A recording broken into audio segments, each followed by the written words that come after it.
ডোমকলে ফেরিঘাট দুর্নীতিতে সরব খোদ শাসক দলের সাংসদ আবু তাহের খান তিনি কিন্তু সরব হয়েছেন। 19টি ফেরিঘাট থেকে অবৈধভাবে টাকা তোলার অভিযোগ উঠছে, সরকারকে রাজস্ব না দেওয়ার অভিযোগও। আদালতের নির্দেশ মেনে ব্যবস্থা নেওয়া হবে, আশ্বাস বিডিওর। আদালতের নির্দেশ মেনে ব্যবস্থা নেওয়া হবে এমনই কিন্তু বিডিওর তরফে বলা হচ্ছে। 19টি ফেরিঘাট থেকে অবৈধভাবে টাকা তোলার অভিযোগ, এই নিয়ে আমরা বিস্তারিত জানবো। আমাদের সঙ্গে ফোন লাইনে রয়েছেন আমাদের প্রতিনিধি রাকিবুল ইসলাম। রাকিবুল, ডোমকলের ফেরিঘাট দুর্নীতিতে সরব হয়েছেন খোদ শাসক দলের সাংসদ আবু তাহের খান, ঠিক কি অভিযোগ সামনে আসছে?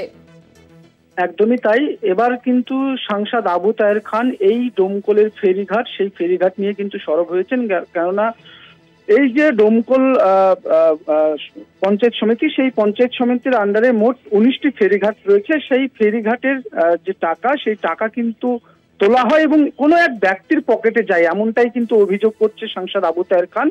এবং এই যে অভিযোগ, সেই অভিযোগ কিন্তু বিগত দিনে বাম কংগ্রেসরাও করেছে এবং বিডিওর কাছে একাধিকবার কিন্তু ডেপুটেশন দিয়েছে বাম কংগ্রেস।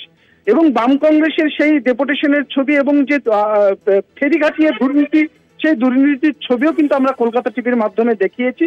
এবার কিন্তু খোদ সাংসদ আবু তাহের খান এই ফেরিঘাটের দুর্নীতি নিয়ে সরব হয়েছেন এবং সাফ বার্তা জানিয়ে দিয়েছেন, যতক্ষণ না টেন্ডার ওপেনিং হচ্ছে এবং যতক্ষণ না আদালতের মাধ্যমে টেন্ডার ওপেন হচ্ছে, ততক্ষণ সাধারণ মানুষকে ফ্রি পরিষেবা দিতে হবে, অর্থাৎ বিনামূল্যে পরিষেবা দিতে হবে। কোনো ব্যক্তির পকেটে যেন না টাকা যায় এবং যেই ব্যক্তি এই টাকা তোলাবাজি করছে তার বিরুদ্ধে অ্যাকশন নেওয়া হবে, এমনটাই কিন্তু সব সাংবাদিকদের মুখোমুখি হয়ে কিন্তু আবু তাহের খান জানিয়ে দিয়েছেন। এবং তিনি পাশাপাশি যেটা জানাচ্ছেন যে এই যে ফেরিঘাট, সেই ফেরিঘাটের টাকা কিন্তু জেনারেল যে ফান্ড, সেই ফান্ডে যায়, কিন্তু সেই ফান্ডের টাকা কোন এক ব্যক্তির পকেটে যাওয়ার জন্য কিন্তু পঞ্চায়েত সমিতিতে ঢুকছে না, আর যার জন্য কিন্তু উন্নয়ন থমকে যাচ্ছে, উন্নয়নের বহুত বেঘাত ঘটছে, যার কারণে কিন্তু তিনি এবার কিন্তু বিস্ফোরক হয়েছেন এবং পাশাপাশি বিডিওকে কড়া বার্তা দিয়েছেন যে যাতে করে তাড়াতাড়ি করে এই সমস্যার সমাধান হয়,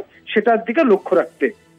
ধন্যবাদ তোমায় রাকিবুল। আমাদের সঙ্গে ফোন লাইনে ছিলেন আমাদের প্রতিনিধি রাকিবুল ইসলাম।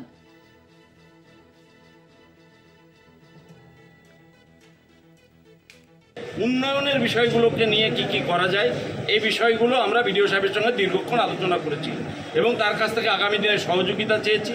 ডোমকল ফেরিঘাট তার মধ্যে অন্যতম আছে। এই ফেরিঘাট দীর্ঘদিন থেকে দখলে নেই, কোনো একটা অশুভ চক্র এই ডোমকলের ফেরিঘাটটা দীর্ঘদিন থেকে পঞ্চায়েত সমিতিকে অন্ধকারে রেখে করে কমে খাচ্ছে। ডোমকল পঞ্চায়েত সমিতির অধীনে টোটাল 19টা ফেরিঘাট আছে। এর মধ্যে বেশ কিছু 2-3টা বড় আছে এবং বাকিগুলো ছোট সাইজের যা আছে। তো যেটা আছে যে দমকলের এই ফেরিঘাট নিয়ে গত 3 বছর ধরে একটা কেস চলছে, একের পর এক কেস চলছে। এর আগে কেস হয়েছিল 2022-এ, তারপর 2023-এ, 2024-এ যখন কেস হয়, যখন অমৃতা সিনহার বেঞ্চে, তখন হচ্ছে ওনারা একটা রায় দেয় যে ঘাটের বেস রেট ঠিক করে পঞ্চায়েত সমিতি মিটিং করে বিডিওকে বলবে টেন্ডার করতে।